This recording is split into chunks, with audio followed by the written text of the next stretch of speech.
Première de Corinthiens, chapitre 4, verset 1. Je vous invite à le lire.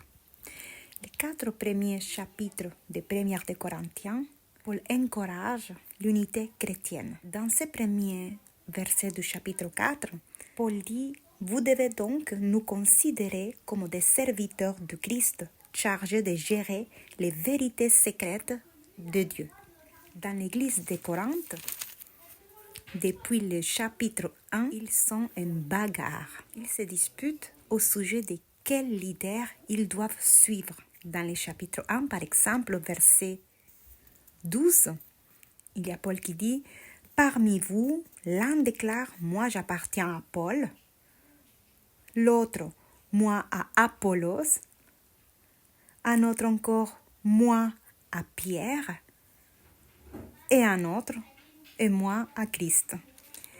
Paul continue en disant « Pensez-vous qu'on puisse diviser le Christ ?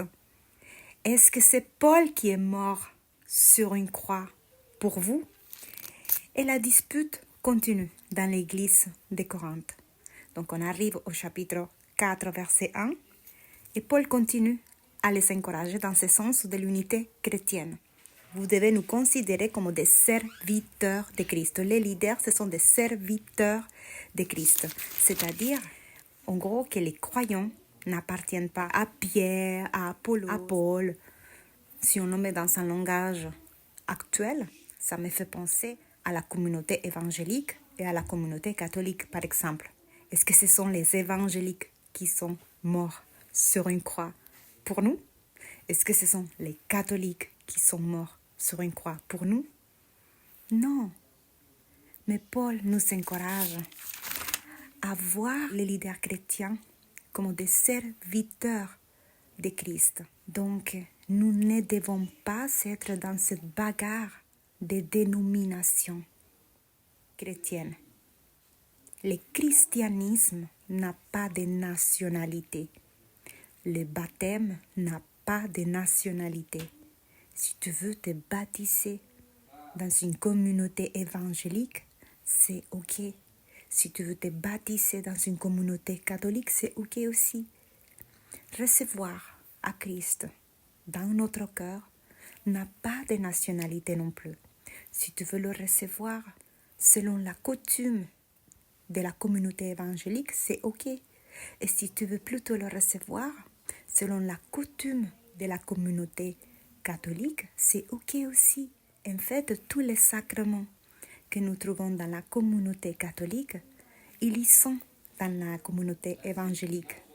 C'est juste qu'ils sont pratiqués différemment, mais on les retrouve dans les deux communautés.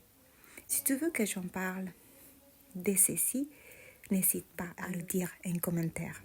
Apollos était un dirigeant de la première église chrétienne de Corinthe et d'Éphèse. Paul a réprimandé les Corinthiens quand ils se sont mis à se disputer pour savoir s'ils devaient suivre Paul ou Apollos. Il leur dit qu'ils devraient plutôt suivre Dieu.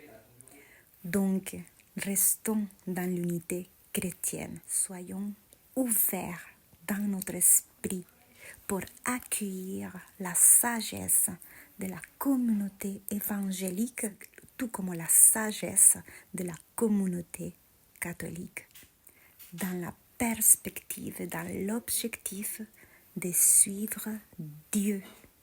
Restons dans cette unité chrétienne. N'oublions pas que de toute façon, nous sommes des êtres humains et que dans toutes les communautés, il y a des erreurs.